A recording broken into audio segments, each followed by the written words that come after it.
एक professor class ले रहे थे। क्लास के सभी छात्र बड़ी ही रुचि से उनके लेक्चर को सुन रहे थे।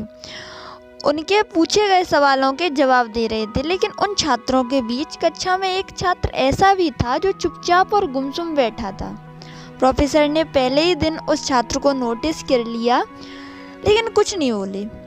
लेकिन जब 7-8 दिन तक ऐसा ही चला तो उन्होंने उस छात्र को क्लास के बाद अपने केबिन में बुलवाया और पूछा, तुम हर समय उदास रहते हो, क्लास में अकेले और चुपचाप बैठे रहते हो, लेक्चर पर भी तुम्हारा ध्यान नहीं है, क्या बात है, कुछ परेशानी है क्या?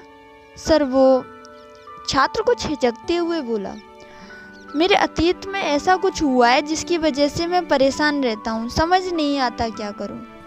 प्रोफेसर भले व्यक्ति थे, उन्होंने उस छात्र को शाम को अपने घर पर बुलवाया। शाम को जब छात्र प्रोफेसर के घर पहुंचा तो प्रोफेसर ने उसे अंदर बुलाकर बैठाया, फिर स्वयं किचन में चले गए और शिकंजी बनाने लगे। उन्होंने जानबूझकर शिकंजी में ज़्यादा नमक डाल दिया।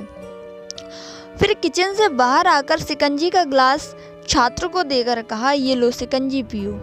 छात्र ने एक गिलास हाथ में लेकर जैसे ही एक घूंट लिया, अधिक नमक के स्वाद के कारण उसका मुंह अजीब सा बन गया। यह देखकर प्रोफेसर ने पूछा, क्या हुआ, शिकंजी पसंद नहीं आई? तो उसने कहा, नहीं सर, ऐसी बात नहीं है, बस शिकंजी में नमक थोड़ा ज़्यादा है। अरे, अब तो ये बेकार हो गया, लाओ गिलास मुझे दो, मैं इसे फेंक देता हूँ।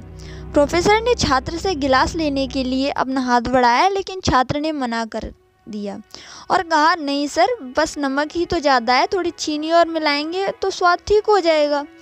यह बात सुनकर प्रोफेसर गंभीर हो गए और बोले, सही कहा तुमने, अब इसे भी समझ जाओ कि ये शिकंजी तुम्हारी जिंदगी है, इसमें घुला नमक तुम्हारे अतीत के बुरे अनुभव हैं। जैसे नमक को शिकंजी से बाहर नहीं निकाल सकते, वैसे ही उन बुरे अनुभवों को अपने जीवन से अलग नहीं कर सकते। वे बुरे अनुभव भी जीवन का हिस्सा ही हैं, लेकिन जिस तरह हम चीनी घोलकर शिकंजी का स्वाद बदल सकते हैं, वैसे ही बुरे अनुभवों को भूलने के लिए जीवन में मिठास तो घोलनी पड़ेगी ना। इसलिए मैं चाहता हूँ कि तुम अपने जीवन में मिठास घोलो। प्रोफेसर की बात छात्र की समझ आ गई और उसने निश्चय किया कि वह अब बीती बातों से परेशान नहीं होगा।